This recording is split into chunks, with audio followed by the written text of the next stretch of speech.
Welcome back. Well, we're about an hour away from the opening bell on Wall Street for a Wednesday. The markets are down across the board. Dow Industrial's down 382, the S&P down 66, and the Nasdaq lower by 437 as we are reporting new hostilities in the Iran war.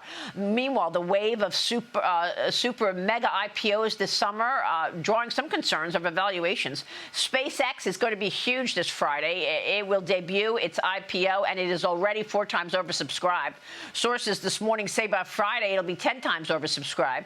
The demand for the stock well above what it's offering. 555.6 million shares are expected to be priced at $135 apiece. The rocket maker already on pace to raise $75 billion in this deal, putting its valuation at nearly $1.8 trillion. Of course, OpenAI announced it's going public. It filed its listing earlier this week behind competitor Anthropic.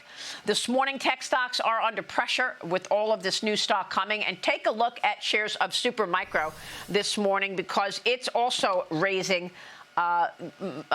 money. It is going to raise $7 billion via an equity offering to fund its AI server component purchases. SoftBank's talks to raise at least $6 billion through a margin loan backed by OpenAI stake have stalled. Supermicro's down 12% right now. Alphabet and Meta also will be raising capital. Joining me now is Citigroup's global chairman of banking, Leon Kalvaria, is here from Citi. Leon, great to see you. Nice to see you, Maria. Yeah, a lot going on. These markets have been on fire since the end of March, but this is the perfect time, I guess, in an environment like that to bring these deals. What's your sense of the impact of all these new IPOs coming with the SpaceX deal, huge on Friday, followed by so many others? Do you think when we get a big deal like that, that triggers other deals behind it? Well, let's start out with the very basics. I think what we have going on right now is literally generational. We have companies that probably in the aggregate are worth $3-4 trillion when you add up all the different names that are sitting out there right now. And the IPO market is going to be very, very interesting here right now because this is a unique moment, I think, Maria, in capital markets history. Because on the one hand, you have the IPOs that everyone's talking about, and obviously I'm not going to comment on any one specifically. But in addition to that, all of these entities, you look at the Googles, the Metas, the Microsofts, are raising tens of billions of dollars for capital expenditures inside of their build-out for AI and data centers. So frankly, from a career standpoint right now, I've never seen this level of capital raise, and I think it's very significant. And I think we have some of the world's most exceptional companies that have been created in the United States, and it should be a proud moment as this all develops. The equity markets, by the way, aside from all of this, have seen a lot of activity here this year. I think 350 billion odd has been done in the equity market, in straight equity, follow-ons, convertibles here right now. So it's not a surprise. The equity markets are sitting at close to the all-time highs, and activity should continue. And obviously, that's flowing onto the M&A side. So a unique moment in capital markets. Yeah, I think that's great analysis, Leon. It is certainly unique. I mean, there are some people who feel. Guys? Yes. You hear me? You hear me, Leon?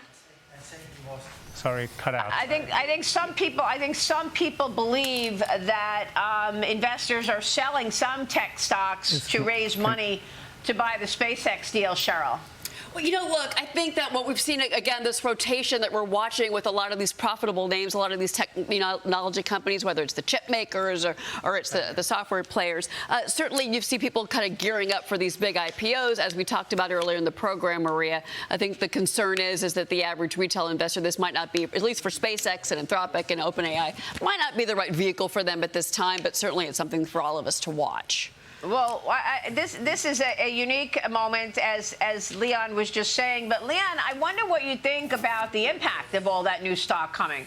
I mean, over the near term, when you see all these companies doing these enormous capital raises, do you get worried that it's going to be too much for the market to handle, or you think the demand is there? Because look at all these companies that are doing capital raises right now. New stock coming to market from Google, Meta, Anthropic, SpaceX, obviously OpenAI, and we mentioned Supermicro as well.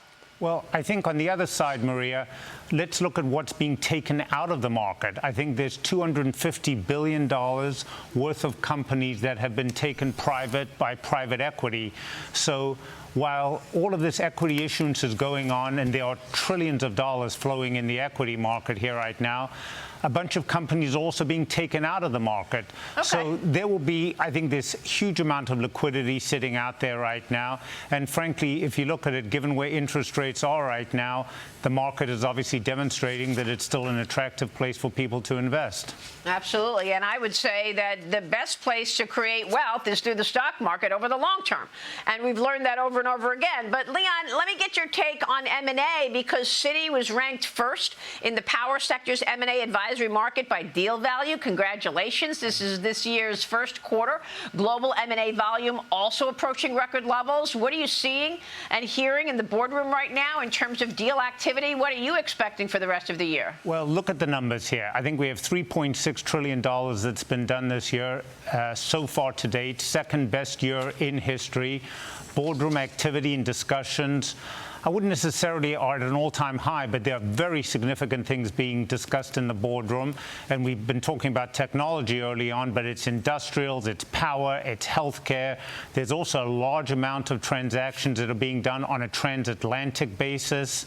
So I think the environment for M&A at the moment is quite good. People are settling into interest rates at these kind of levels. People are willing to use their equity. But most important, people are taking a very, very long-term view and strategically repositioning their portfolios to take into account where they want their business to look like 2, 3, 4, 5 years out. So I think confidence inside of the boardrooms, where I spend a lot of time, is good. People are careful and cautious, but there's no doubt that the level of discussions right now is at a pretty robust level. So I think we'll see considerable more announcements here as the rest of the year folds out and into next year. Yeah, I mean, I could imagine that the sentiment is quite positive. Look at the earnings season we just came off of, which was much better than expected. Leon, where does private equity stand in that? Are they using this robust market where the Nasdaq is up 24% since the end of March? Are they using this moment as an exit strategy? Well, they've got two things. I think there's been $650 billion of private equity transactions done. So they are both investing because there are considerable places for them to deploy capital right now.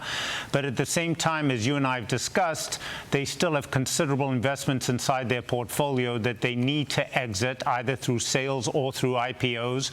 So all of the great companies sitting inside of private equity right now are slowly gearing themselves up for exits here in order to recycle, because the whole theory of the business is invest, get returns, and then recycle at the right point in time. There have been delays over the last few years of recycling, so I think you'll see a lot more activity coming out of private equity on a global basis right now, both in terms of sales and in terms of IPOs. Leon, we've got breaking news right now. The Consumer Price Index is out. I want to get your take on the inflation backdrop. Let's get the numbers from Cheryl. Go ahead, Cheryl. All of the numbers coming in right in line with the estimates that we got. Let me run through them really quick. Month over month, we got a jump of 0.5%. That was the expectation from ACPI. That's the headline number, 4.2% year over year. The headline number that was in line. That is a jump from last month's 3.8%. So it rose month to month, to be clear. This year-over-year headline number is the highest number we've seen since April of 2023. Core month over month, I will say, not quite in line, 0.2%. The expectation, 0.3%, pretty close, core month to month. And then 2.9% year over year for core May CPI. That was the expectation, 2.9%. Let me tell you what the government is saying, because, again, it was the energy story that we saw last month. I will tell you the energy index did jump again month to month, 3.8%. But what the government is saying is that the 3.9%, jump for energy for the month of May is a core piece, and that is 60% of what we have seen in the increase that we're looking at. And the markets, of course, are reacting. Shelter also increased in May, 0.3%, and food increased as well in May, 0.2%. And the food at home index rose. Food away from index home rose. a lot of this, Maria, as I send it back to you, can be tied to the fertilizer issues that we see coming out of the Middle East, those shipments, those prices. 10% of aluminum comes out of the Middle East. So that food price story does kind of also go in line with the issues that we're seeing with the Strait of Hormuz and the supply chain. Basically, look, this is the fastest annual pace we've seen in a couple of years here, and you also have a stable labor market. All these things will be for the Fed to discuss next week. Maria, back to you. All right. Thank you, Cheryl, for that. To me, this is better than expected because this priced in that we've got an inflation problem, Leon. I want to get, do you agree, Leon, that, in fact, the Strait of Hormuz is really the issue here and that once we're out of this conflict, we'll see a tamer inflation backdrop? Leon, how are you feeling about this and what it means for the Fed? Well, if you look at the numbers here right now, Cheryl went through, there's a lot of this is relating to energy, fertilizers, aluminum, things that are either directly related to what is going on in the Middle East and the Straits or indirectly related. So hopefully all of this will be temporary as the resolution of the conflict comes into bear in the next few months, if that's where we end up going. Presuming that that's correct, these numbers hopefully will come down here. But at the same time, we have a new chairman at the Fed here right now, and Chairman Walsh will have to make some decisions here in terms of what he does with rates going forward. I think our market analysts expect a little bit of a rate increase here going into the end of the year right now. But at the moment here, I think the markets have done one thing that I think is very important, Marie, and that is they are tending to look through events. And I think it started with COVID, where they looked through. It started with tariffs, where they looked through.